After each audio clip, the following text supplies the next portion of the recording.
Hey, I don't mind change. I don't like hate. See when the sound system play, we make the system shake. And the girl wanna swing my way.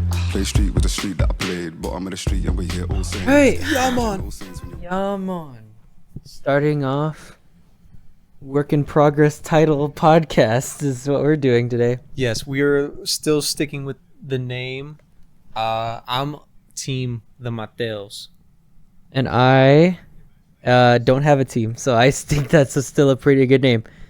I think, I honestly think that we were pretty good as that. So welcome to the Mateos right now. Work in progress. The first ever episode of the Mateos. I'm excited. I'm nervous as shit, though. Yeah, dude, honestly, like, straight up, I am, what's it called? I mean, I don't know how to explain it, man. This has been like what, months in the making, practically. No, I think I want to say even a year. Really? Thinking about it back when we would see each other on campus. I forgot exactly when you brought up the idea, but the last time I remembered it was like last semester. Last semester. Oh. Yeah, last semester when I would see you walk around with one of our other friends. Yeah, that's crazy, man. Like, yeah, it has actually been like a year. It's probably since the whole thing developed. And not even that, trying to figure out exactly what it would be, like whether it would follow a certain theme or tone. But I don't know. I'm excited to see just what we have to talk about. We were having a great conversation before this, just eating.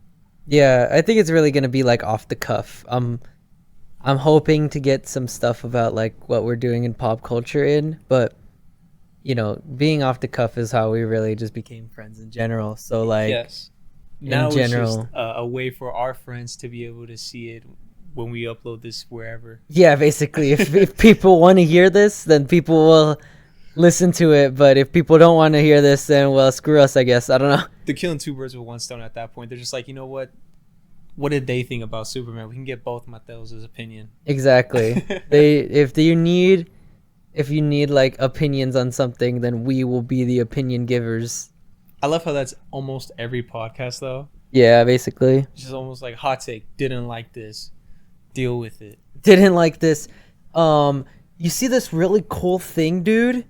Actually, it sucks. Actually, don't like that. Yeah, I don't like it at all. It sucks, and you should be ashamed in liking it. But that's what's... Oh, man. I mean, if we want to jump right into it, that's what Tyler was really been adamant about with this new album, which is like, y'all don't give things time to marinate, to sit with. You're quick to just be like, oh, this is his best one yet, or I didn't like it as much as X and Y. I know.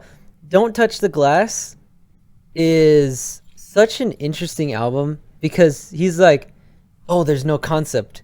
But there is a concept. I mean, every piece of artwork in the world has a concept in order for it to exist as a piece of art. And this concept is like... Braggadocious, but not to the degree of like formal braggadociousness that like, what's it called? Call Me If You Get Lost had. Where it's more like the everyman sort of braggadocious feeling where you just kind of feel like, you know, if you want to dance, then have fun. Yes. I was getting a lot of different kind of, well, I mean, from previous works, I think it's always interesting to see how he reinvents his sound. That's the thing that makes him and people like Denzel Curry or bring the mic a little closer to your mouth, I think.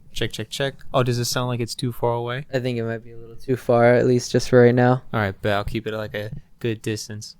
But like people like him, Denzel Curry, or who else is somebody that kind of like comes back? Oh, I mean Kendrick, obviously. Yeah, Kendrick.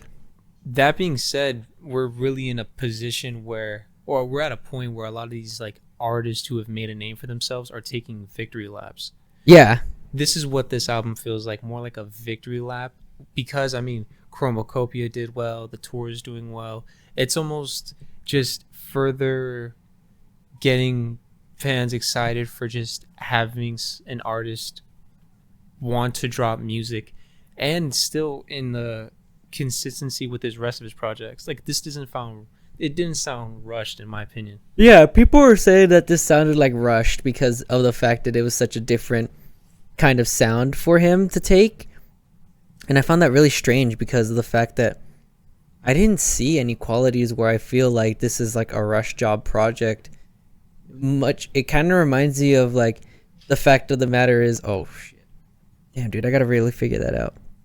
The video went out. Really? Yeah, hold on. Oh, okay. This is the work in progress, guys. This is why we work on this stuff live. We're doing it live. Fuck it, we're doing it live. No, but I mean,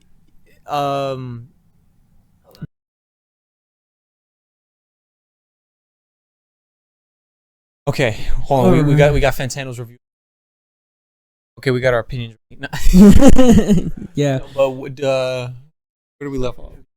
That was a good question. We were leaving off on just talking about how we feel about Tyler's album as a whole compared to his more variable stuff from earlier, because people were, kind of unfairly comparing it to something else. Yes, especially because Chromacopia barely came out even a full year ago.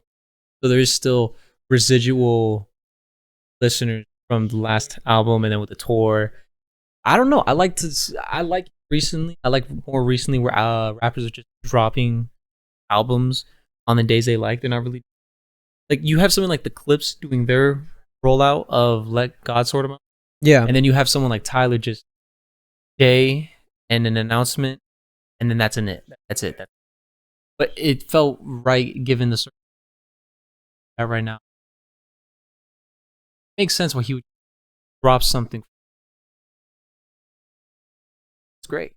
I think that, man, that's a really good thing. I think that, yeah, for something that the audience to enjoy, that's definitely a big factor. But I just in general think that this is such a well done thing for its own, like, I think it's such a well done thing for it to stand for its own, like, project. Yeah. And that's the biggest thing about it, that it's like, this project is so like variably different, and people say that it's just like more mid Tyler, and I think those people are obviously being unfair on purpose, but also it's another thing where it's like, if you don't understand the reason why Tyler makes the music that he does, then I don't think you understand why Tyler is an artist.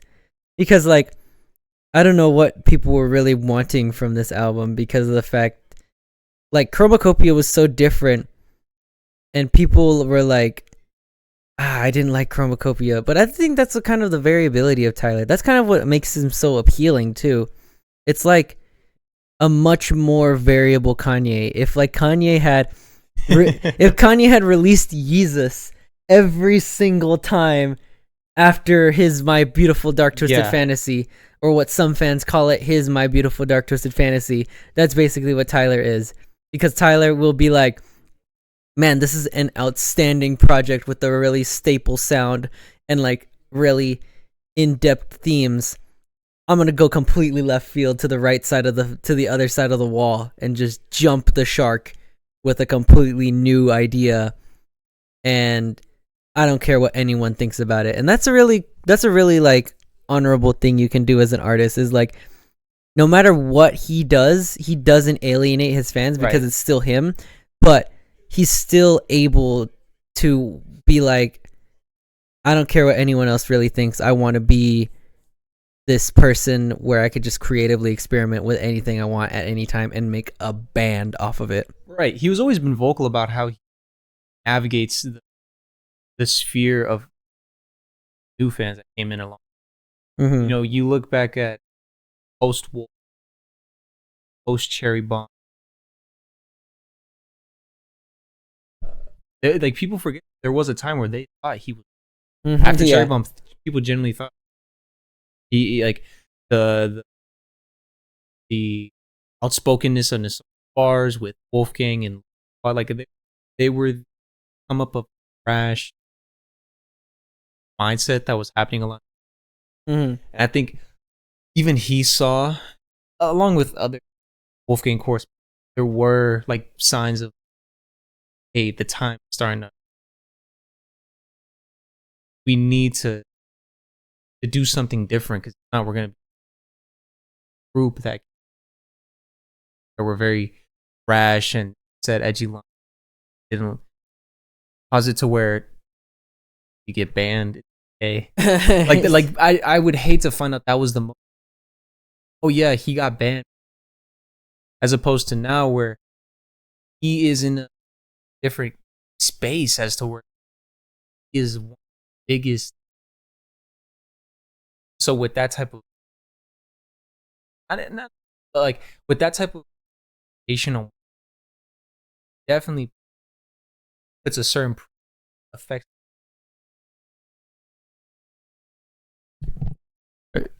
Closer. Is it not registering? Yeah, it was not. Really? I Really? didn't even realize it wasn't registering until like right now. We're new to this, clearly. Yeah. I didn't. This audio is gonna be probably really scuffed, but It's gonna just be like warping back and forth. yeah, like But yeah, alright. transcribing it at this point is gonna be a pain. Well, we'll see how the audio sounds, and then we can do an improvement. This is like the pilot episode they do before they want to take it for the full season. Yeah, I know. This is like this is what our pitch bible is. This is our pitch bible in like animation and shit like that. But honestly, we were waiting for something to come out for us to talk about it and like That is get true. the ball rolling.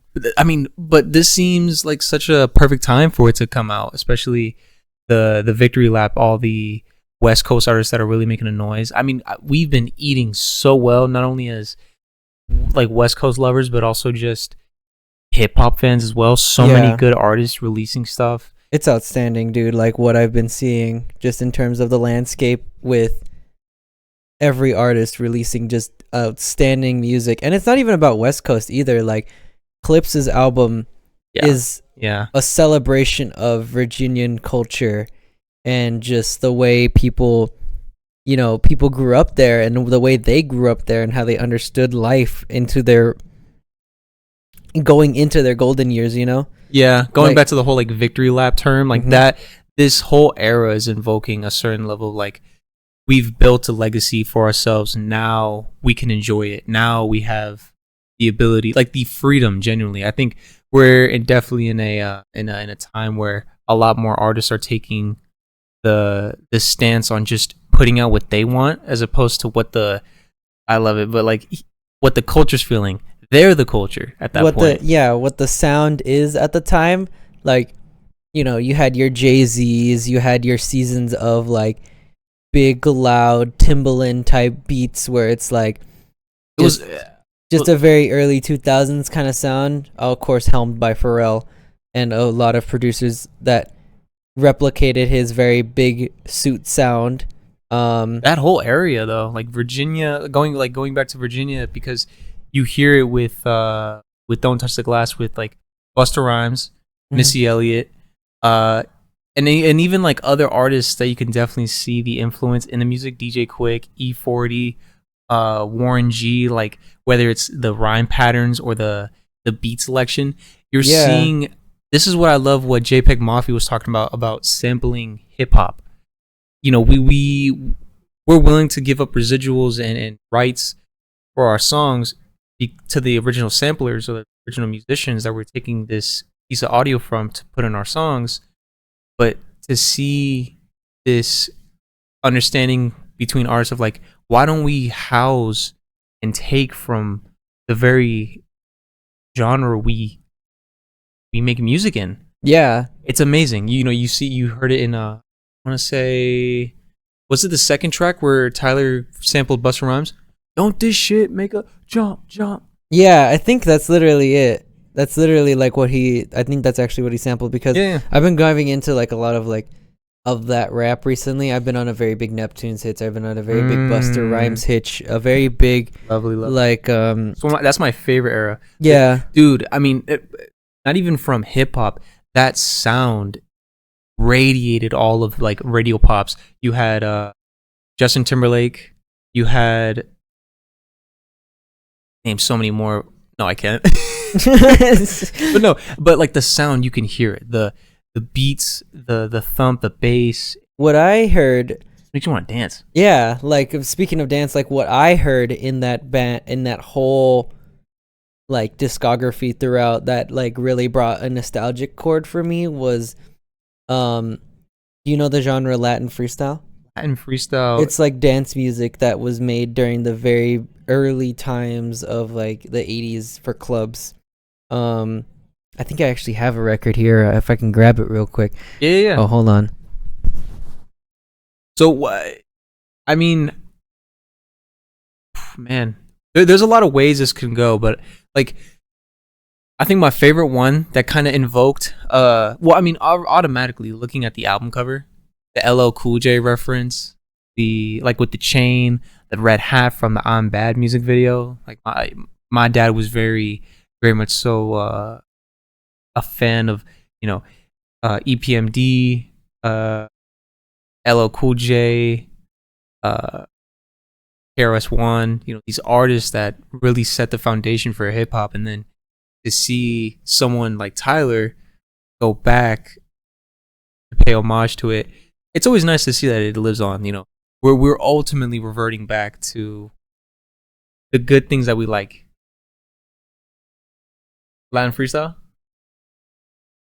The most influential records growing up as a kid. Latin freestyle, Miami, 1983, 1992. We're gonna focus it up on the screen, but this is like one of the earliest pieces of music that I ended up hearing because of my mom, and it even says it in the sleeve in there, I believe, where it's like just talks about how Latin freestyle was like just a very ultra modern sort of music that kind of had a very strong emphasis on club scenes and stuff like that. I had a bunch of people like Debbie Deb and Lisa especially is an influential artist there. Debbie Deb, so it fell kind of under that same birth of clubs, same way with hip hop, with the DJ, the freestyler, and the beatboxer. Like, yeah, it was something that originated from people gathering together, people sharing music. Like I hear a lot of when I hear music from that album, yeah. Like and I hear, what else do I hear? Two of Hearts by Stacey Q.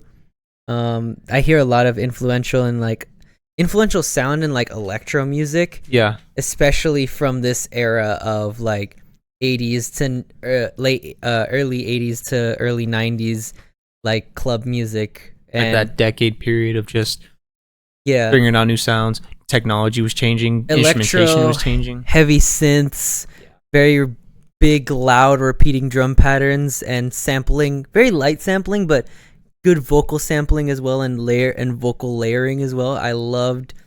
One of my favorite songs is definitely "Two of Hearts" because it just has like this amazing like repeating voice line where you just who was it? Was it Stacey Q or was it who? I'm in my mind, I'm immediately thinking of the Two of Hearts. Yeah, Stacey Q. Two Hearts That Beat as One. That's exactly what it is. That's the one. Okay, wow. Stacey Q has this, like, there's a sample of Stacey Q saying "I love you," and it's, yes, that's such a prevalent thing that he's done in this album that I feel like tones back to that kind of sound where it just brings back a nostalgic chord for me. The choppiness, the experimentation that came with the new technology. It's like he's like live cutting this stuff in the studio, and it's left in while he's doing it. You know who's someone who really gives off that impression? Fred again. Fred again? Who's that? He's the one that recently, with the song Victory Lap, with Skepta. Ooh, I haven't heard that He song. samples Doechii. My God, could have been Sorry, could have been a G. Wow, I haven't heard that song yet. His production is always very house based, but up note, like kind of K Tronada-esque. Yeah, K-Trip follows more into like what I think is Brazilian, like you said about Brazilian and Latin, about like these South American. I really hope I'm not by putting South America. Is it correct? South America isn't Brazil? South America. Yeah. All right. Cool. That sound, and especially that tempo, is very similar to what we kind of go for with club bangers. Mm-hmm. And I think Red Again and like K Tronada, even like Kenny Beats. This whole wave of house, hip hop, trip hop. It's a clear sign that, like I was just saying right now, we're going back to the things that we used to love about certain genres and still integrating. We're just mixing up old gumbo with new gumbo, making new flavors. Yeah, that's a really good metaphor for that. But I think that's exactly right. Like he's tapping, like Katra and everyone taps into like classic, thumpy bass heavy, rhythm heavy, especially rhythm heavy songs. Yeah. To get to channel like a very South American type, sort of. How do I really describe it? It's an electro type of like dance music. Electro, dude. The person that really got me into it, like around the time when this, I want to say like renaissance in my mind of music taste started to occur, which was Azealia Banks. Azealia 1991, I think was her EP. Mm-hmm. Dude,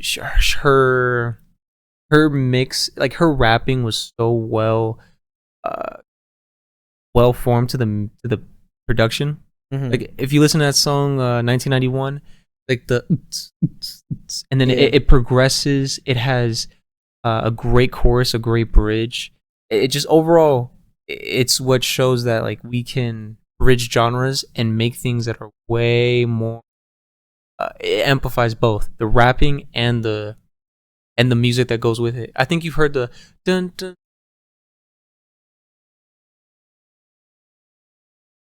It's like playing Shazam. I'm trying to figure it out. He's like playing Shazam in his mind right now. It's like that meme I saw. I was like, when you have to put a whole new language. He's like in this. You put in the search bar. Ooh.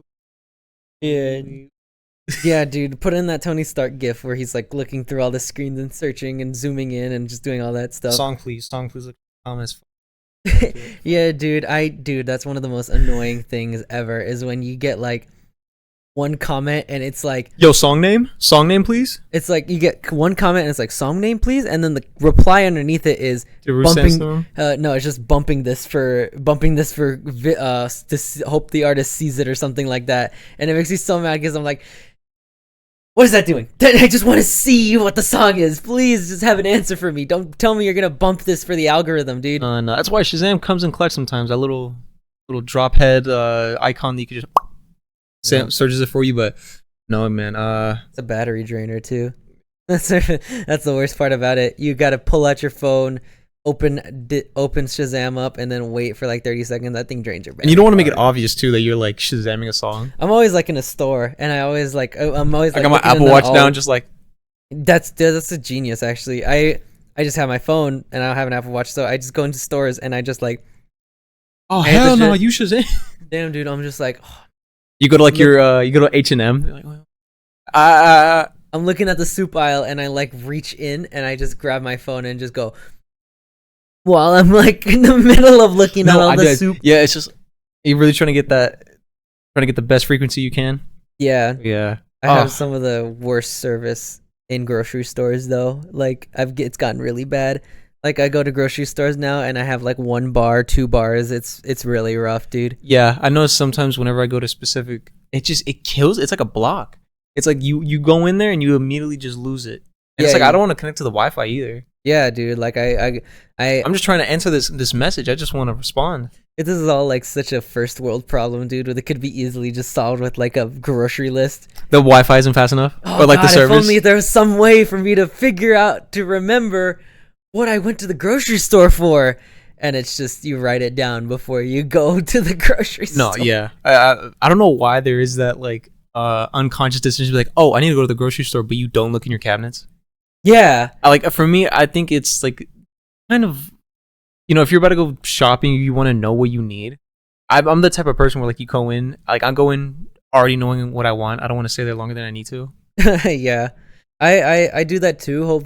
Well, not really. I honestly be just kind of freeballing it every time I go into a grocery store nowadays.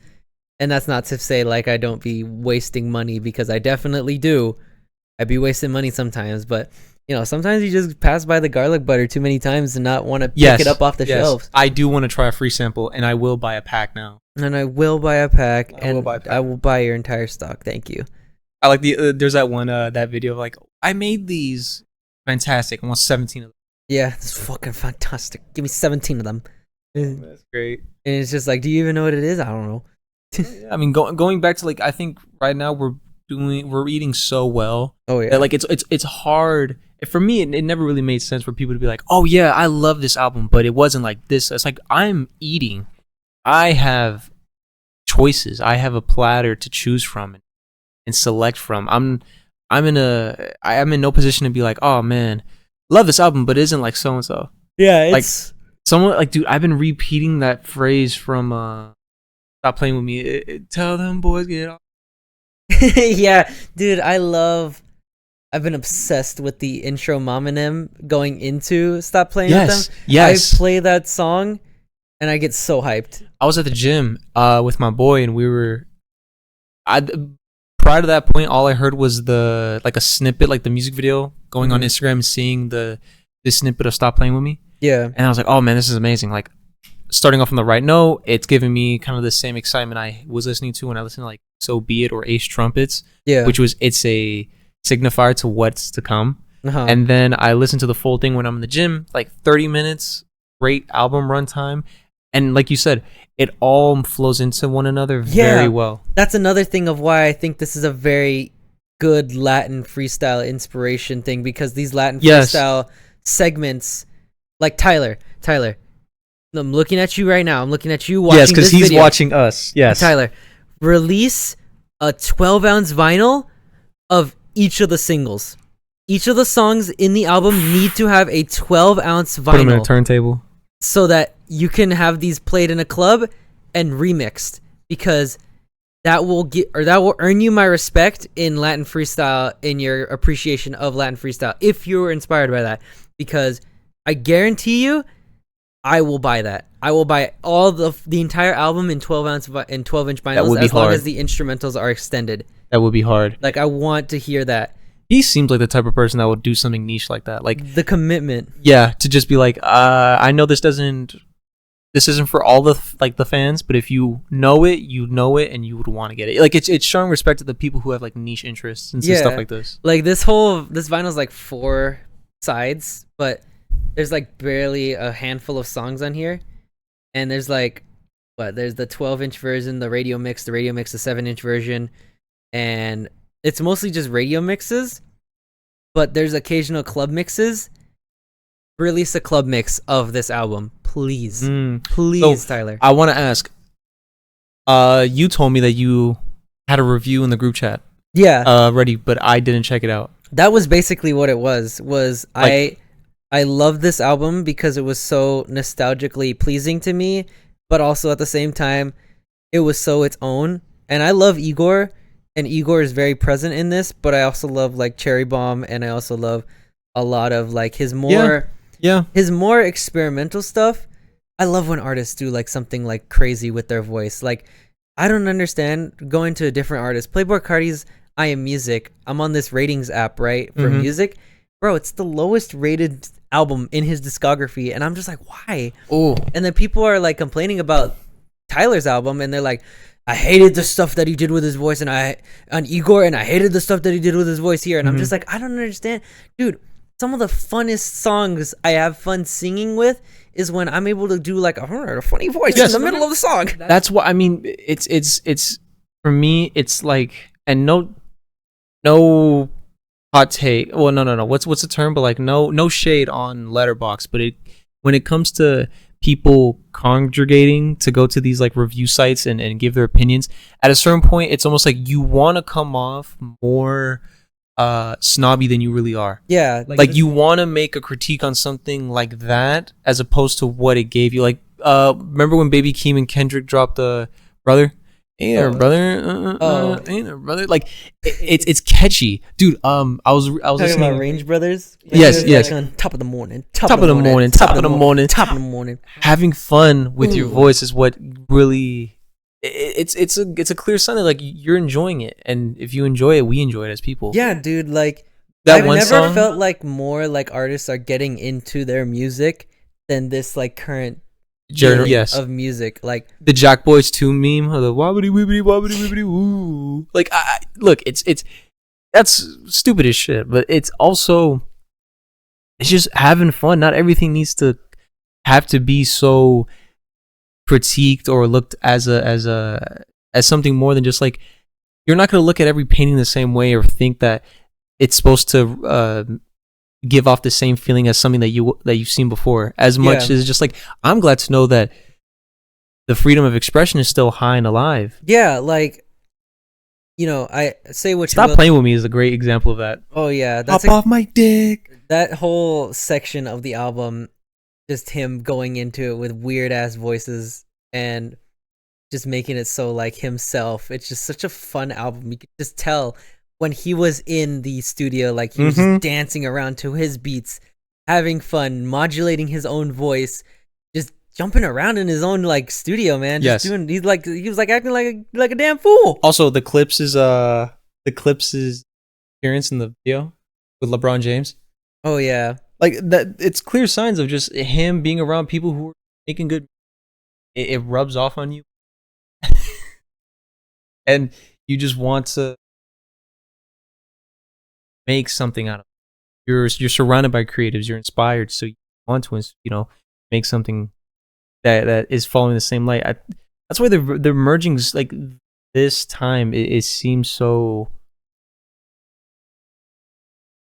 clear that we're gonna be getting a lot more good stuff. yeah. It feels like a lot more Feels like a Renaissance. Yeah, Renaissance.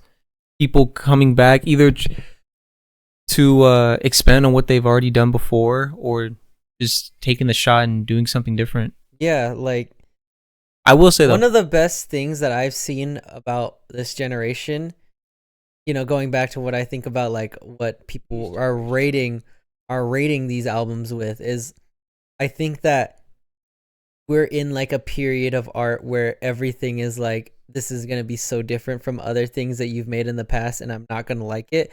People are going to be coming back to this and saying like, this was a cultural period in history that like, this is actually an amazing album. We should rescore it to something great. Like the Pitchfork rescores, like when they did like, what was it? Do you see how they have to come back and like do a double take and be like, actually guys, sorry. Yeah, Weezer's Pinkerton. Yeah, we decided to jump the boat too early and now we have to come back and retract our statements. It's like, then just listen to the album. Yeah, like believe what you want to believe. Don't just drop something because people are gonna be like, what? You gave it a 4? What? Yeah, the worst thing about it is like groupthink has never been louder in this like time. Yeah, than this now. time of like consuming and reviewing. I hate how everything has to be categorized as like a good or bad category, as opposed to it just being like, you weren't a fan of it. I wasn't the biggest fan of Chromacopia just because I was coming off of it was Blue Lips. There was Blue Lips was like the album at that time that really was heavy on my rotation, just because I'm a big Schoolboy Q fan and it was a long time we've gotten something of Schoolboy Q. But like even now, I mean, Clips, but we were fans of Clips and they weren't even together at that time. Like, we're enjoying something that maybe people have had more time to sit with and forgotten about, where we're kind of introducing ourselves to it. Yeah, I've introduced myself to so much more because of artists like Tyler. Yeah. It's funny enough, we're reverting back. We came in middle school, high school, listening to the growth, listening to every individual project, and then because of that, we're like, man, I love these chords. And then he talks about Pharrell. Let me listen to Pharrell.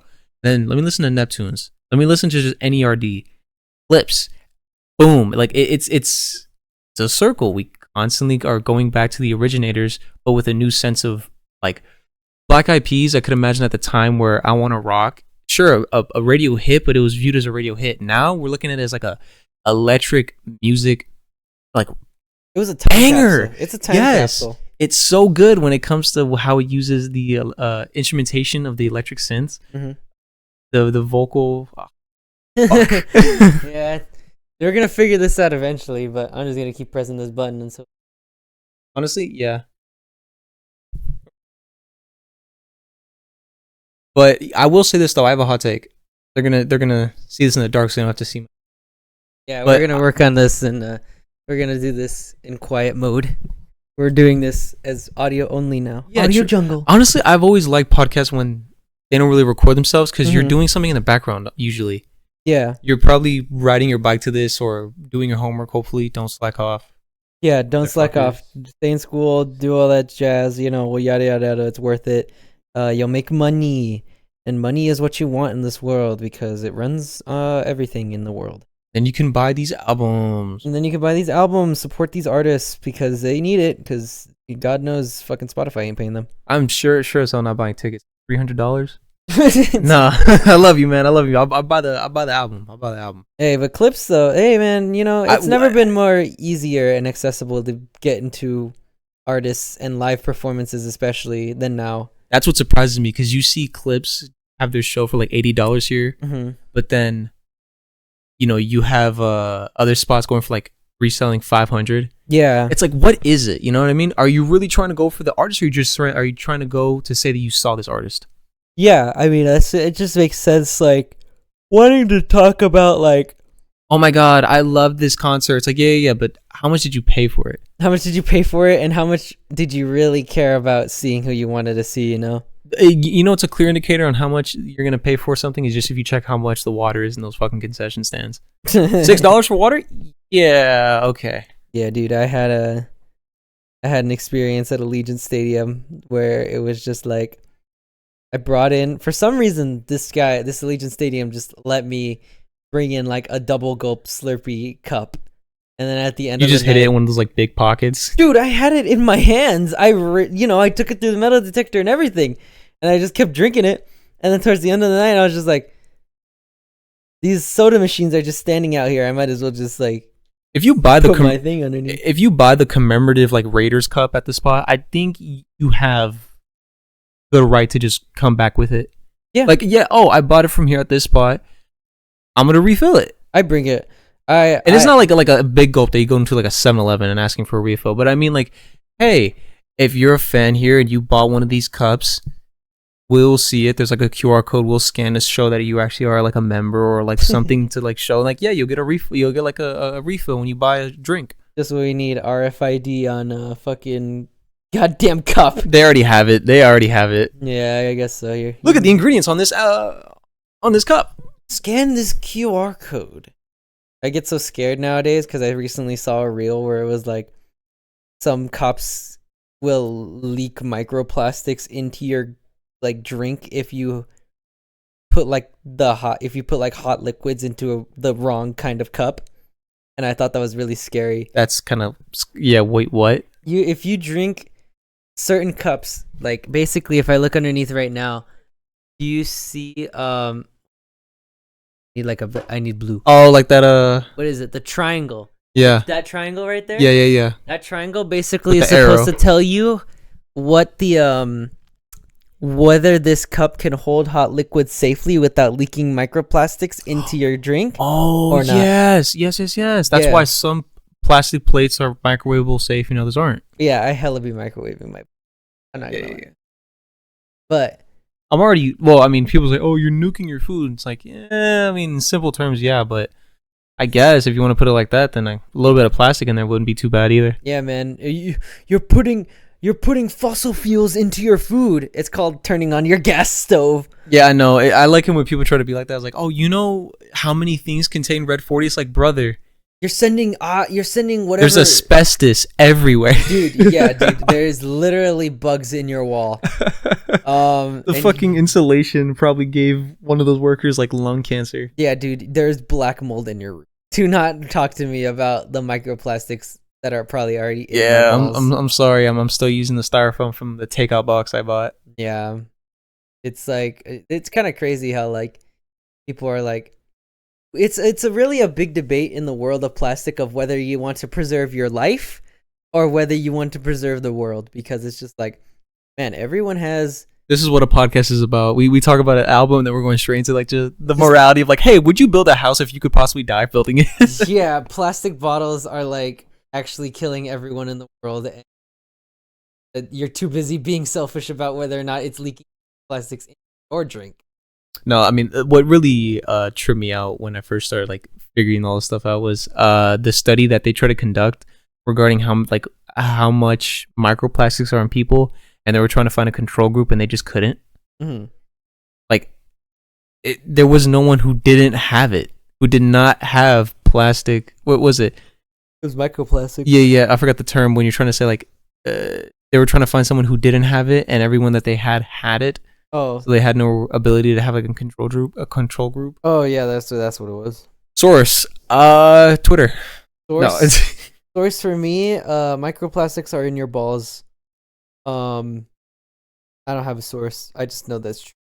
It's apparently what it is. I read a video. I read something. I heard it from a YouTuber. I got my sources from my YouTuber that told me there's microplastics. hey, I'm not in even my gonna lie. balls. I think that's not too bad of a source if you're like if you're adamant on a subject and you're trying to look more into it. You know, YouTube isn't too bad. I think you can kind of tell. Like, I think if you have any type of self awareness, you can kind of tell when a person's bullshitting in a video. Like, sounds a little bit sounds a little far fetched. I don't know. Should I just throw shade on a bunch of YouTubers I don't like, or a bunch of YouTubers that I don't like right No. We're gonna come off like a rapper already setting claim to other hoods. It's like no. We a lot of targets on our head. But no, I think now? They're all great guys. It's okay. Yeah, I won't do that. oh dude, that was crazy though. There was a VTuber who recognized Taiwan as a country in her top 10 chats. Yeah, they're in another China. situation now. That girl can't. I watched that VTuber. That girl cannot Fake. catch a break. Why? She's like in a whole nother can of worms that I don't think you would understand. Or VTubers in Guantanamo Bay. No, you know, I don't know, mass quitting. It's a little bit of mass quitting. You know, just a little bit of withholding payments to them. That's so. A little bit of illegality. A little bit of hiding money from a charity. And Oh man, I mean that's probably one of the worst ways to like commit a crime is to steal from a charity. yeah, dude. There's no redeeming quality to be like, oh, but you know, like no. I mean, that's so gross. Yeah, dude.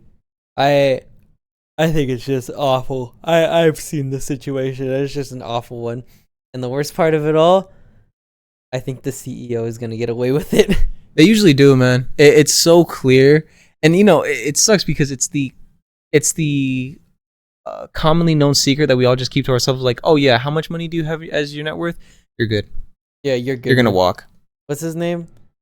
What was his name? Martin Shkreli. Oh, Martin Shkreli? I only know him because of the Wu-Tang album. Funny enough, Yeah, really? You don't know him because of the price gouging. the biofarm thing? No, but you know what I mean? Like how everyone kind of like finds, you know, your initial reaction to somebody from where you found them. It was legit because this guy spent 1.2 million on to get the album, the Once Upon a Time in Shaolin, and I'm like, who is this guy to be able to afford this?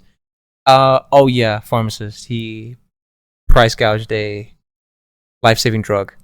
Price gouge the life-saving drug to make people So suffer. yeah, I don't. This is what I'm saying. Like those are man-made horrors. The ability to just make something that can help people and just being like, nah, not if you'll pay a large lump sum. Yeah, dude. I'm just like, it's unbelievable, man. Sometimes just thinking about like what people are willing to do just to get something like a Wu-Tang album. Do you think that album's actually good? I don't even think it's good. I think it's the statement that it serves. Like RZA was saying about, man, actually now that I say it, because it's not coming out until 2103. His more like sure, you can teach me about patience. You can teach me about like the quality of something and having to let it sit like a nice glass of wine. But goddamn, do I not want this like glass of Chardonnay? Like 2103. How old are we gonna be? Dude, I'm dead. Yeah, dude, I don't even know if the world will be alive by Dude, in 100 the years, 22nd century. Yeah, dude, in 100 years, it's kind of scary to think about like the fact that so much has changed within only 5 years. Oh man, if you really want to get into that, actually, I have to get this out of my mind just because I was thinking about it. My only take, I love Don't Tap the Glass. My only take, the last two tracks, I would switch them. Really? I think the second to last track offers a way better conclusion, especially when it came to the harmonics. Yeah. where it sounded like it felt like a great send off, and then when you have like a what is it? Is it a prelude or an epilogue where it's like it's the end of the story? Oh, like the epilogue is like the encore.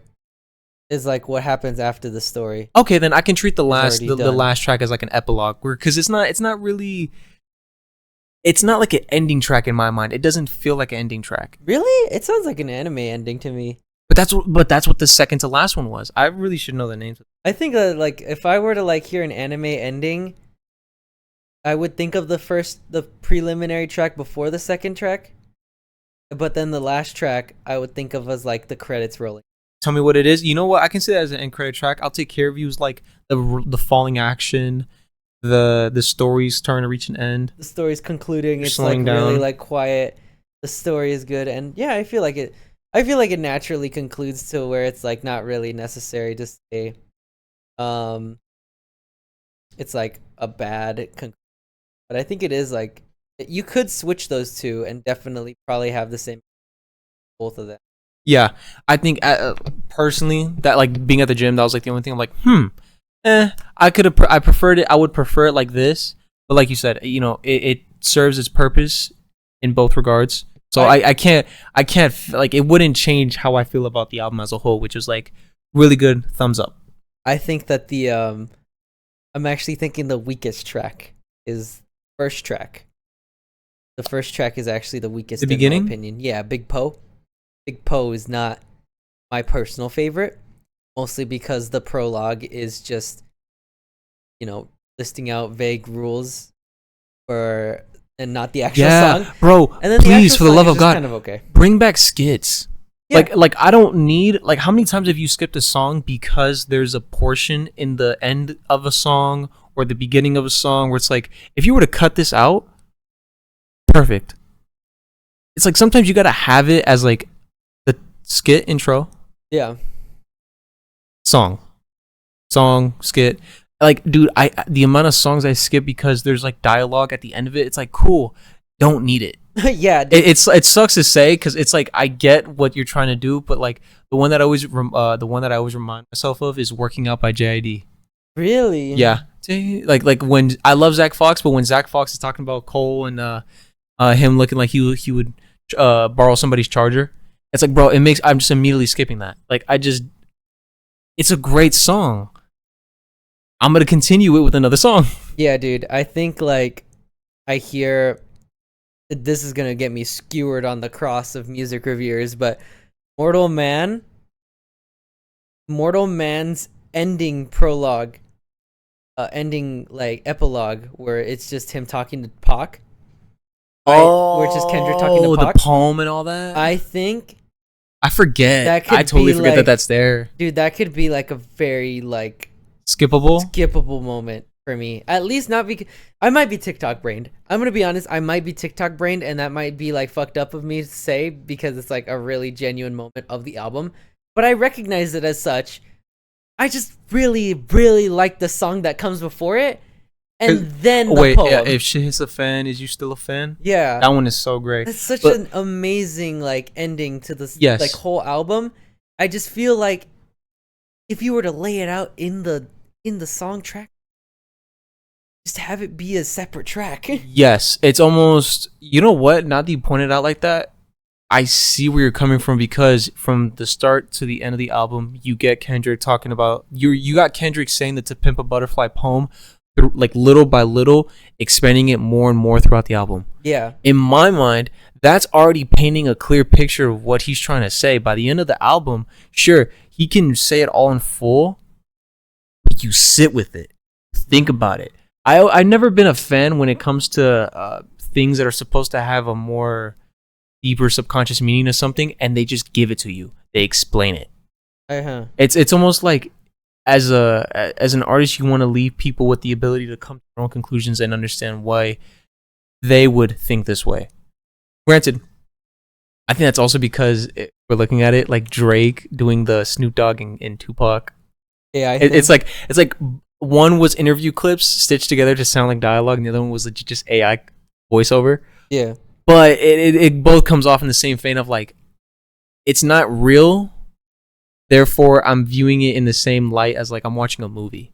Mhm. Sometimes you want to watch the clips. Sometimes I just want to listen to These Walls or Mortal Man or How Much a Dollar Costs. Yeah. And thankfully, the rest of the album packages itself very perfectly where you don't really need the end track to understand the full album. Yeah. So I think that's a good thing. It's like it doesn't hinder the overall meaning of it, but sometimes you just want to listen to the hits. Now, to redeem myself from that statement, It's not even a bad statement. It's just depending on the mood you're in, you don't want to listen to it. yeah, but to redeem myself to the music critics who are probably already typing out, this guy doesn't know shit about what art is as a medium, especially with music. This is like the best part of the whole album, and you don't understand the album and all that stuff. I like the 12-minute, 10-minute monologue that Kanye has at the end of Last Call and the College Dropout. I think that is one of the best ending monologues you could do for a album. And I think it's mostly because he doesn't stop the beat. One of the best parts about it is that he doesn't stop the beat because It just keeps going? Yeah, it keeps going, but he also has tracked moments in this period of his life, like the ups and the downs, Right. to like changes in the track. So like there's moments where it's a little bit more quieter, a little bit more somber. He cuts the track at certain dramatic points in the moment because of the fact that it's like a big moment for him, or like a really like heartbreaking moment in his career that he thought like his career was going to end because of this. So it's very vulnerable. It sounds like a confession, damn near. It sounds like a confession, but it's also like at the same time there's just like so much like there's moments where he's like riding high and then the beat changes a little bit and it becomes a little bit softer and then it becomes a little bit quieter, and then there's moments where it just cuts out and it talks about like moments that are like, yeah, this was like I thought my career was going to be over because of this, like they dropped the deal or something like that. And I think that's one of the best parts about it is that the music doesn't stop. It's like Spoken word country. Yeah, it's spoken word to me. That's why it appeals to me a lot, because even though it's like a whole statement about his life story up to that point of when he released the College Dropout, it's still like, damn. They're like they're checkpoints, or you would say, like, yeah, they're all like checkpoints in his life where it's like important to him, and it like the song never really stops. The song is still going, and I think that's one of the best parts too. The song is a metaphor for the fact that it just keeps going, and his music career just keeps. It's not an ending to the track. It's just a beginning to what's to come later on in his career. Right. So you would say that in regards to the artists making these type of non-musical portions in their albums, it as a whole has like a very important staple for what the album I think what I look at is like Miles Davis's albums, like his jazz albums. Yeah. Like I think for me it's always that understanding that music is still spoken, it's still words. So sometimes we're expecting like the musicality of it as opposed to the human side of it, which is poetry, which is just people wanting to talk about certain things. I think that's the beauty about what makes hip hop is not only its region and how it's broken up, but also the ability for people to subvert the meaning of what it is to be an album. Like like you said about having a song in the background or having the beat in the background and then just saying what you want to say. Yeah. That is as inherent to what rap is, rhythm and poetry, as anything else. As much as a good 16, it's like, no, I totally get you. That's what sucks when it comes to digesting stuff like this, though. It's like mood is a very big factor on if it resonates with you at a certain time. Yes. If I'm cleaning my house and I'm doing my dishes, I want to listen to something that's accompanying the soundtrack to my life at that moment better than hearing something that I'm supposed to sit with or something that I'm supposed to be emotionally invested in, which at the moment I am just not. Yeah. You know, it's subjective. I didn't love The Weeknd until I got broken up with my first girlfriend. Yeah, I feel like that's a canon event for a lot of Weeknd listeners. It's pretty funny because it's so corny. but I think that After Hours just kind of made me understood why people enjoy him, but not in the toxic way where it's like What he represents, or like the what music. he represents in the music, because that music definitely is like That was some corny ass music. It's some toxic shit yeah. for sure. Before Brent Faiyaz, there was the original Toxic King. Yeah, he was the guy, and that After Hours album, After Hours is just like the pinnacle, I feel, of that toxicity. Like he cools off so drastically in what's that album called? Dawn FM. In Dawn FM, yeah. he cools off so hard compared to what's it called? To After Hours, that it's just like crazy to me that they're made by the same people, because it's still toxic. Dawn FM is still a toxic album, but The Weeknd is like nasty in that whole After Hours section of his period of his life. Would you say it's like a persona? The It same is. way, like, because whenever stuff like this and subject matter comes into play and how a person is comes across within their music, Mm-hmm. I always look at it in that same vein of like, you're a performer. You're Yeah. giving something for people to believe in. You want to paint a picture of a villain, you're gonna talk like a villain. You want to come off as someone who is bad with love, you're telling stories about how you were bad with love. Yeah. You know, that's the thing with The Weeknd, where I first got wind of him during like the 50 Shades of Grey era, Really? when he was the soundtrack to that Mhm. horny ass saga. Like, that's the thing that for me it was always like, oh, he's the sensual R&B artist. Mhm. Like, in my mind, it was a clear definition of what he was trying to do. Same way like you would see Ariana Grande or, you know, another big music artist at that time really they were a persona. They were selling an image. Yeah. I think that definitely it is an image, because obviously he's already retired that image and now he goes by Abel now. Exactly. Like, he's not The Weeknd anymore. At least that's what he said in press interviews. Now he's But, just a like, great actor. now he's just a Now great talking about how busy he is. Yeah, he's a great actor with a lot I'm of getting with calls. a lot of potential under his Shut belt. up. Shut the fuck up. I think he's got a lot to go on with himself, and I think No, he's doing good things. He's expanding he's at that point where I think a lot of artists are, where it's like, we made a living off the music. yeah, Now let's see what else we can do. I mean, Donald has been a clear sign of kind of like the reverse of that. we're which- like really like talking about this guy. We're talking about The Weeknd of all people as like this struggling artist. He's like Oh, really? you're Is like- that what we're coming off as? I feel like that's how it is. It's like coming off like, or just like, man, he's just like, he's got a lot of potential to really grow into something good. Oh no, I'm just glad I know he's trying new things. I think Yeah. this all kind of just stems from really, as someone who creates something, your whole goal is to know that you're never hindered by one's thought of you. Same with how Tyler wanted to reinvent himself, and Weeknd has. The common theme within all these people is they never got stagnant in what they love to do. Mm-hmm. They always try to navigate, even if they weren't necessarily the best at it at a certain point within like what they were trying to do. Yeah. They tried and they saw what came out of it. And I think to not do that is to deny yourself the ability to see where else your skills can expand onto. One's going into acting, another one's going into acting as well. I mean, Tyler and Abel are both. Yeah, who knows where Tyler's going, man? He's got Converse deals, he's got brands, he's got fashion houses. He's a designer through and through. Yes. Like, no matter what he does, A everything curator. Yeah, he's a curator, but he's also a designer.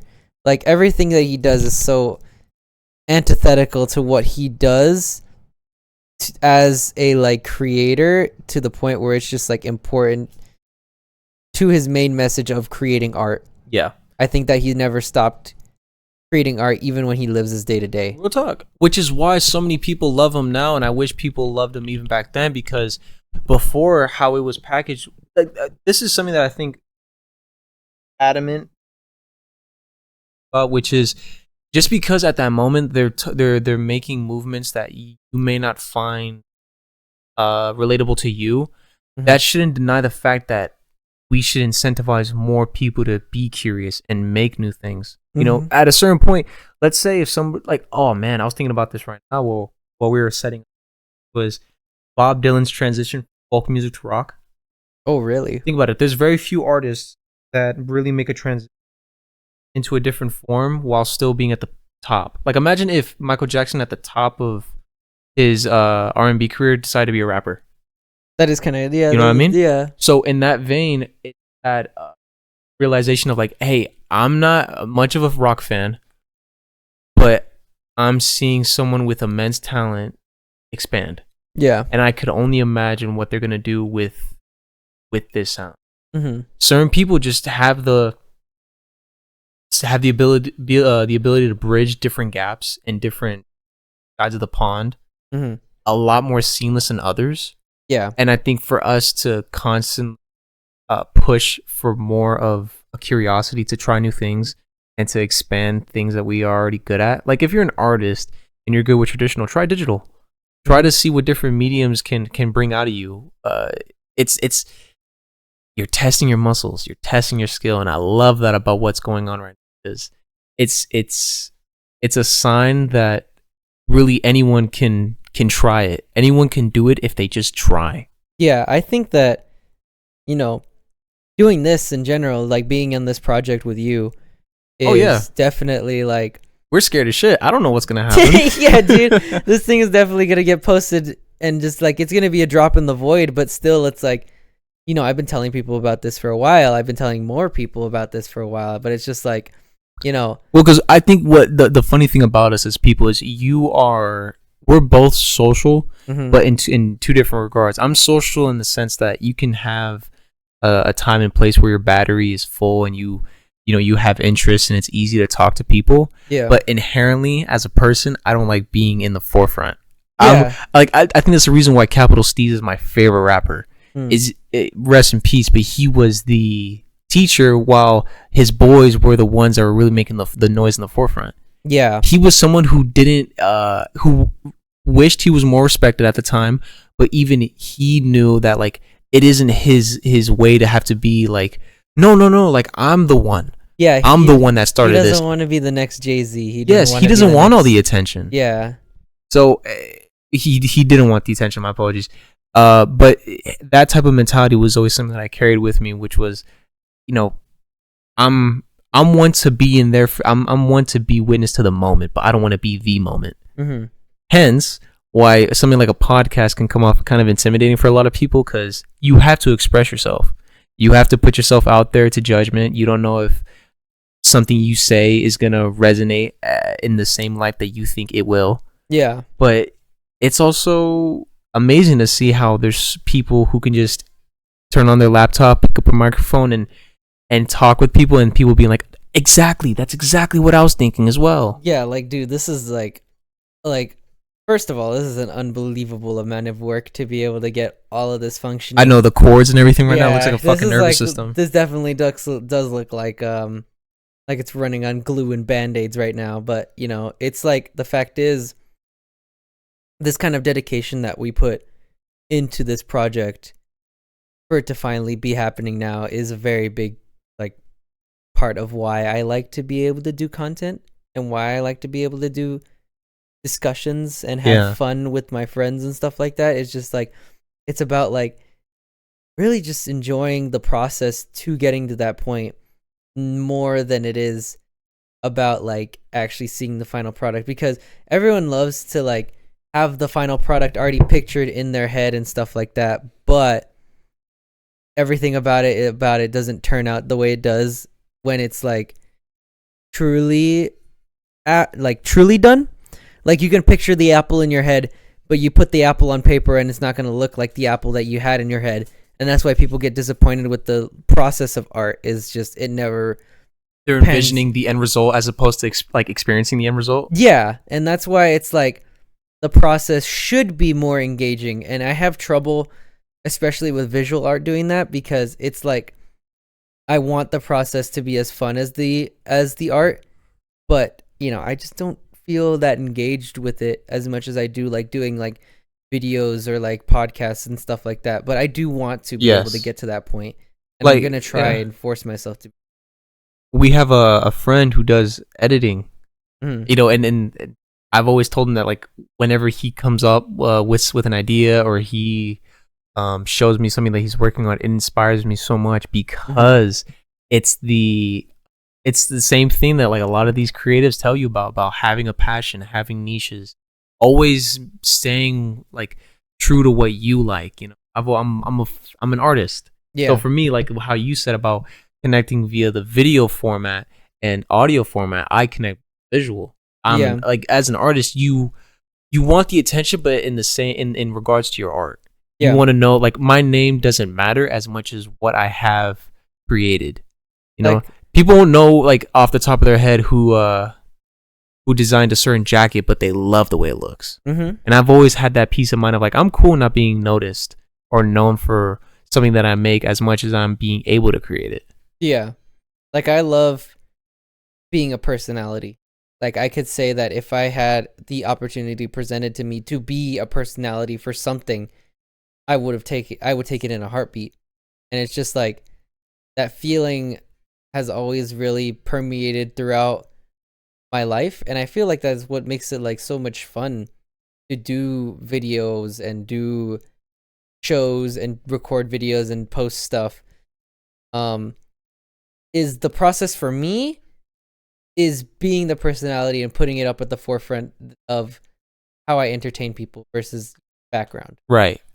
It is a little self-centered because I do love but I do as much as I do love hearing myself talk, I do also like to be like just outspoken in a way where it's like if I feel that something is, you know, not cool or something is not right, I will say that it's not right. Say what I feel about it. And that can translate differently for some people, and that can translate very well for some people, resonate to people. But I want to resonate to people the most. I don't want to cause conflict with what I say and stuff. That's a good point. Wave of action. Yeah. You know, you want to act with it. We could literally just like make a stance on something, and then people will be like, "What the? I didn't know this was gonna be like that." We can make a pseudo fake real TikTok premise that we've probably seen about like, dude, have you heard about this island? Dude, do you understand like why leaves turn brown? Because it's not the way you think. Oh, I just immediately you damn near gaslight somebody. Yeah.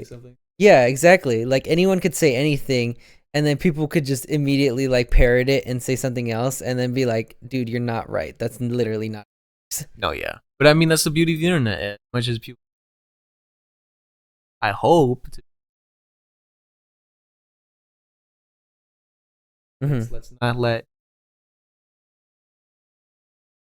Yeah. No, let's still stay in reality. But no, I mean you say it best. You know, we have passions and we have directions that we would like to take things in, and it's ultimately just more tailored to how we are as people. You're more in the forefront. I like being more in the background. Yeah. Especially just because I don't know. There's a lot of pressure that comes into that, and maybe it's a personal thing, but for me, criticism is best taken interpersonally in my mind. I prefer to get criticism person to person because then you can know that you're not going to be the same person with everyone. Yeah. You may not be everyone's cup of tea, but when it's like a whole audience that has something to say, you almost feel like you're trying to patch up a boat that has holes in it. It's like no. I mean, I can do this. I can do that. You're trying to be desperate to make sure that people like you, as opposed to being just yourself in whichever tea of cups, whatever the fuck that means. whatever cup of tea you are for a person, then let that be their choice. Yeah, I mean, I think like my whole thing is just like, I don't know, man. My whole thing is just like, you could think about it in that light, and I'm not bashing you for that, but I think about like at the same time, you don't have to be everyone's cup of tea, but people will like you regardless of the fact of if they're not your cup of tea or not. Like you could find appeal in anything as long as you really just have the mindset to like be open to it, Right. You could have the enjoyment of like many different opinions and stuff like that, or like experiences, or just different people. Like hell, you could be fond of a fucking 40-year-old who just likes to play video games, man. And Yeah. it's just because of the fact that like people are always gonna gravitate to something that's not really too interesting to them, but still perceives them in some way. Like, it still gives off a feeling of someone just liking what they, Yeah. you know. Yeah, that's a good point. I can't always assume that you're gonna, we would stick the landing as much as just try it. Yeah. Refine it afterwards. Of course, there may be points in a certain instance where, in the heat of the moment, you probably have like I hate this term now because it's ruined, but like a lapse of judgment. But that's what makes stuff like this really interesting. Is for a lot of people, they don't want to mess up in front of people. Yeah. And others, they're okay doing that because at the very worst, people forget. At the very best, people take that as an example of like someone who tried and somebody who, albeit it didn't work out the first time, their confidence in what they were trying to do radiated through that. Yeah. There's so many great stories about people who failed at something, but because of that failure, it made people more appreciative of the end result. There was this guy. Have you heard about The Contestant? Oh no, I haven't. Give me a rundown. So I'm pretty sure this is the name of it, but in Japan there was this game show. Oh Yep. No, is it that guy? The Yep. guy that's like that was locked in a box yes, for 30 days? No. What's something? The eggplant guy. Yes. Yes, the guy you that know got about- yeah. eggplants mailed to his house like almost every day, but he wasn't in his house. He was inside of a Dude. game show room. After everything was said and done, from that whole horrific experience of being like almost like damn near, it was mental torture. Mm-hmm. He decided to climb Mount Everest and he failed a couple times. And in his last attempt, he had he was trying to raise money for I forgot if it was for a foundation or he was trying to raise money for a cause, but he failed, and I think he failed like a couple times, and in his last attempt, he did it. Oh wow. He made it to the top, and you can hear it in his voice, the excitement, the him being so proud, but also him being emotional, knowing that like it took so much to get to this point, and he still did it. Yeah. Like how as a person do you not feel inspired from? That's like- a crazy thing. I actually didn't know. I just heard that he had trouble like talking to. Oh, dude, how Like, would you obvious- not?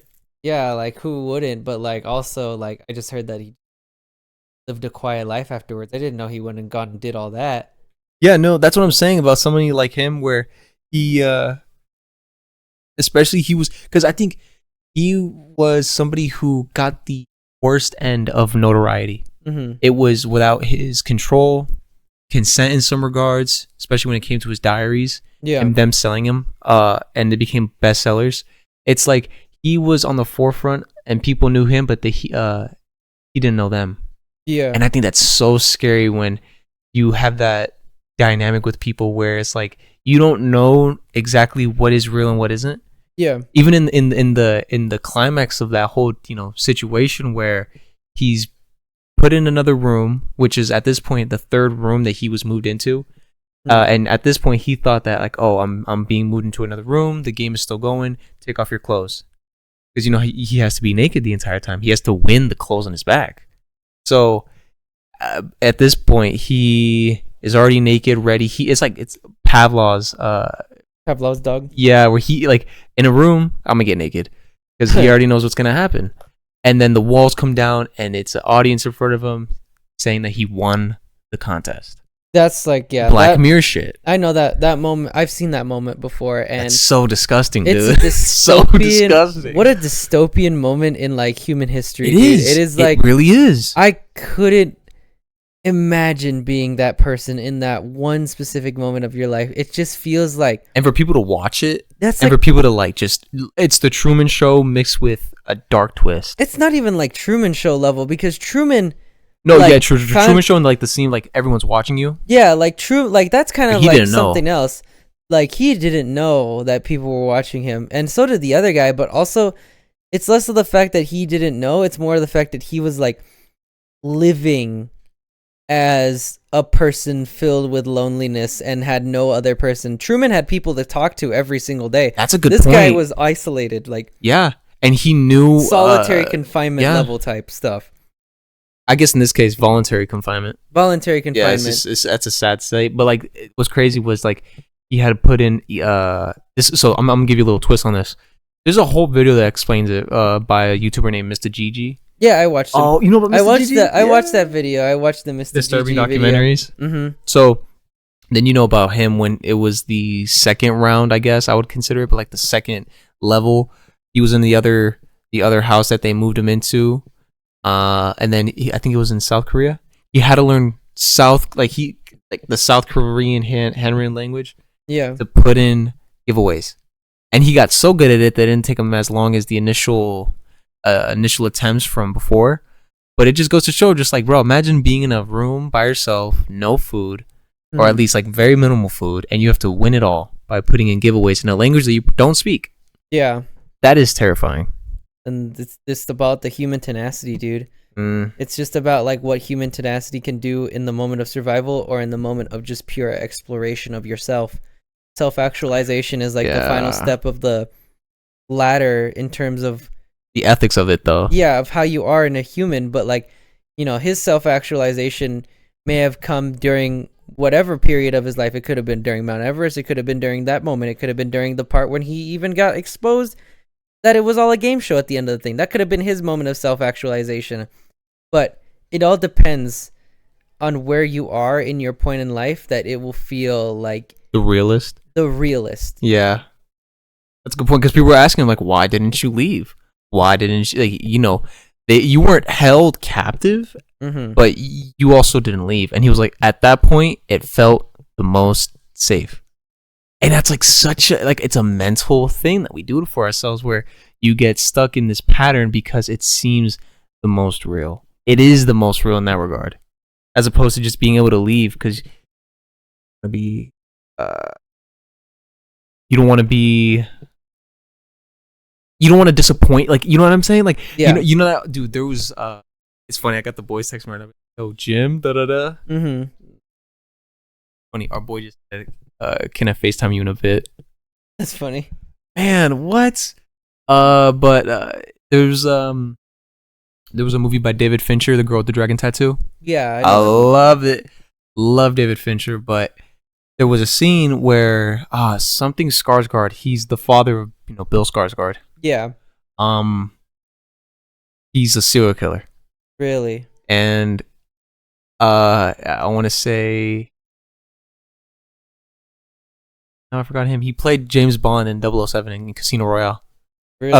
Daniel Craig. Oh, Daniel Craig. Okay. Daniel Craig's character is a journalist investigating this whole scenario, possible internal family murder. Yeah. And we find out at this point, the villain, which was something Skarsgård, like, would you like to come up for a drink?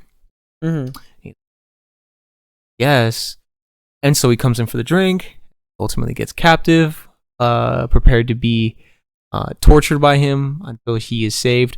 But the thing about that is, people will put themselves in moments of jeopardy to simply not offend. Yeah.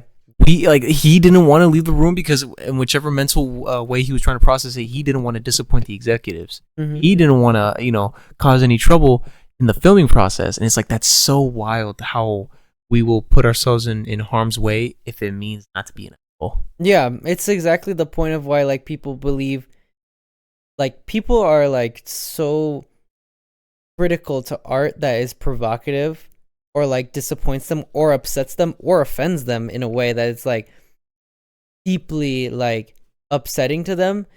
But they won't understand that the true message behind the art is, like, the fact is where you're, like, understanding how art is supposed to be subjective is one thing, but understanding how offensive art is supposed to be taken is another thing. Because,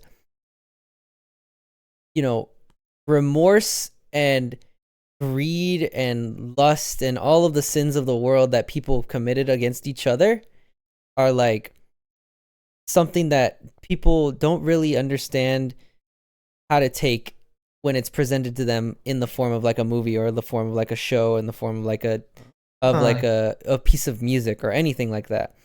Like it's such an interesting thing that people are criticizing offensive art more and more vocally, but they fail to realize how like that piece of art is necessarily important to how an artist really grows into themselves.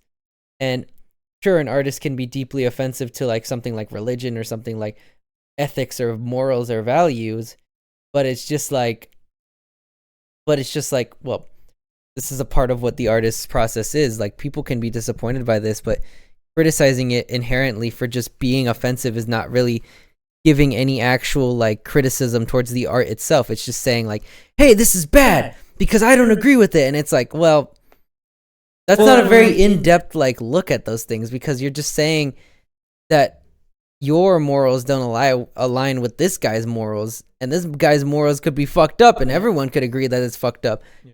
And that's where that groupthink comes in, because it's like, dude, you gotta really tell me, you gotta really say something about why you think the art is offensive or something like that in order for me to believe that you're actually making genuine criticism out of this piece. I think it's a two-way.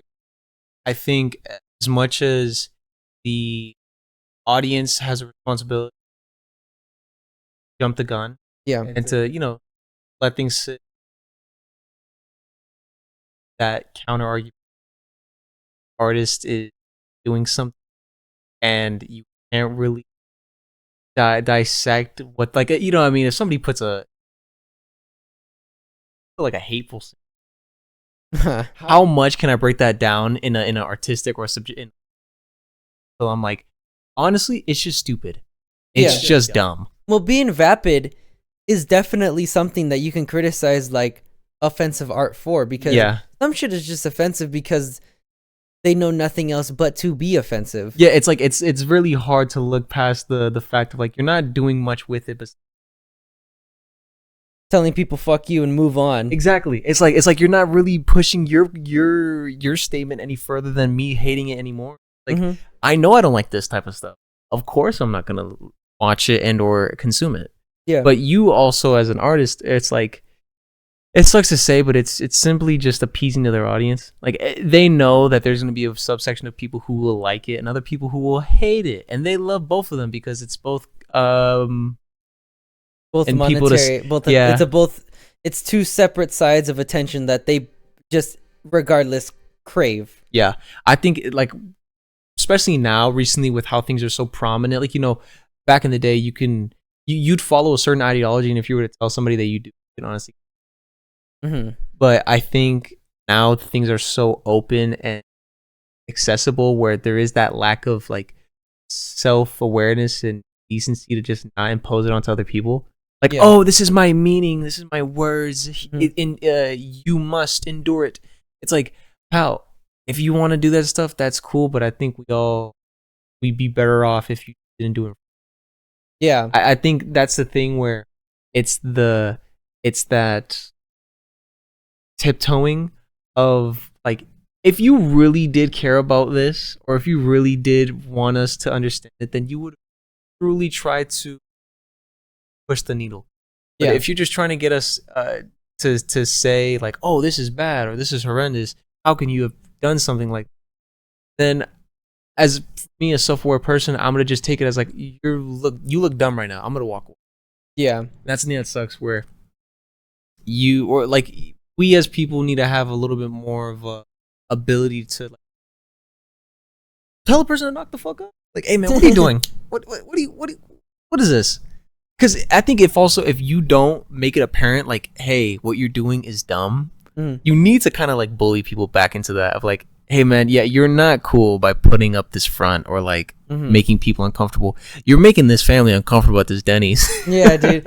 Hey, dude, you kind of gotta tone it down. But you gotta stop, dude. You're talking about like baby TV shows being bad in front of this 5-year-old who's actively watching this TV show. Oh my god, I didn't even think about it like that, because I'm thinking about it in the most like brash way, where like someone is just making a very toxic opinion, or like a very like an opinion damn near that it sounds like a joke. Yeah. But if you're talking about something like that, where like they need to constantly like dissect something, or they want to come off smarter than they are, I think that's the thing that it's frustrating with people, because it's like, dog, who is this for? Yeah, and who is this for? Like, it's clearly not for you. Then why are you talking about it? And it's like, that's why I go back to that sort of thing where it's just like, yeah, dude, these fucking people are criticizing art that isn't meant for them. And I don't mean meant for them like as in like just people that are supposed to enjoy it, but there's people who are willingly to subjectively sit down and actually analyze it as more than just being like, this is shitty because the writing is bad. This is shitty because the animation is bad. This is shitty because the morals are bad. And it's like, you're not making anything but frank statements, and you're expecting me to take you seriously, where it's like, I actually should regard you as someone to trust for opinions. Yeah. Like what you're offering is any better of an alternative of thought than just not liking it. Yeah, or just like the art itself. If the art itself is just bad and I'm not recognizing it, but you're giving this vapid excuse of a criticism towards it, I'm going to be like, well, maybe it's actually good. And I will be frank though. But the art is actually probably pretty shit. Yeah. We need to have more of an ability to just be like, not a fan of it. And that's okay. Mm-hmm. And that's so tight. I mean, to just be able to watch something and be like, nah, wasn't for me.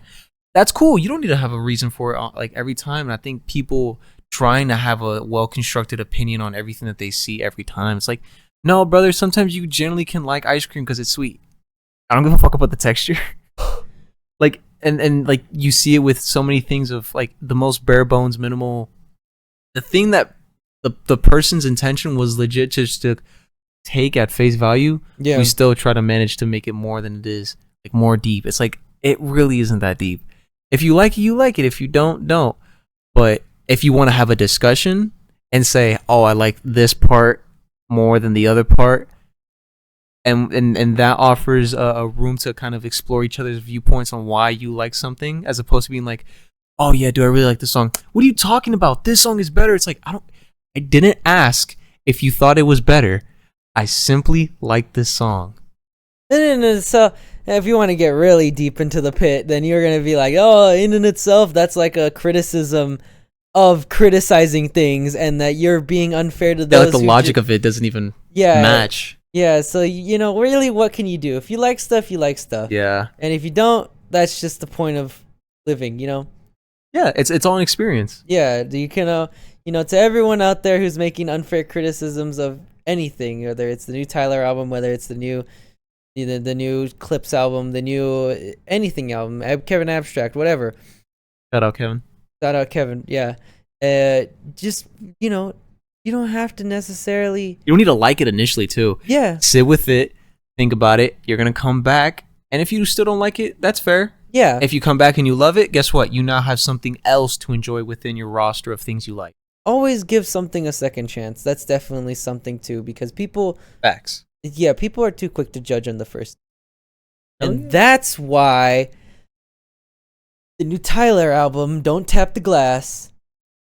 Good album. It's a pretty good album, yeah. It's shaking said glass. And that's, I think, where we're going to call it for this first I agree. episode. I was totally feeling the same way. I was like, okay, this is perfect. Yeah, I think this is a great place to call it for this episode. Yes. This pilot episode of something I hope that will become pretty regular in our week. Yeah, something to talk about, things that we've been thinking about. Hopefully there's an audience for it, and if not, well, we just appreciate whoever decided to tune in and listen. And hopefully I will be able to chime in more about with stuff that I have been appearing with, because I've been definitely like on a rut, at least with consuming. No, I shouldn't say consuming. I should with enjoying media. True. To a degree where it's like I can have a thoughtful conversation about new stuff. I want to be able to talk about new albums. I want to be able to talk about stuff, but I didn't have any outlet to it, so I always would hold off on listening to this stuff before I was like, okay, I gotta wait before I listen.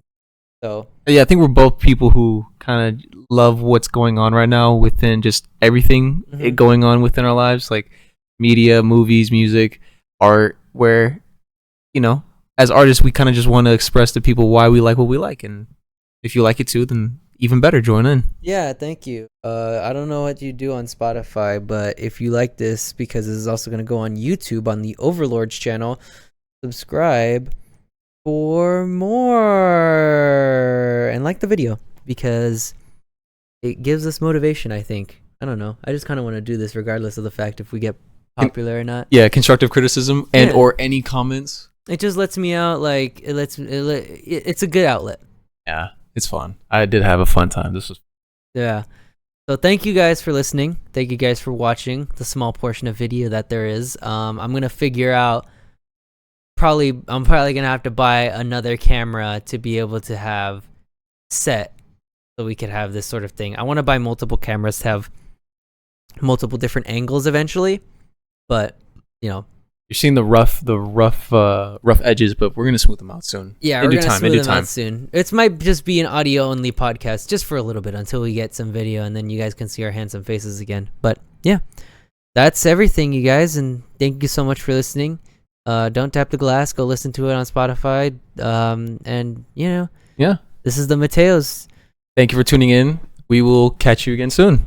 Keep on enjoying that media. Bye bye. Ciao. Beauty.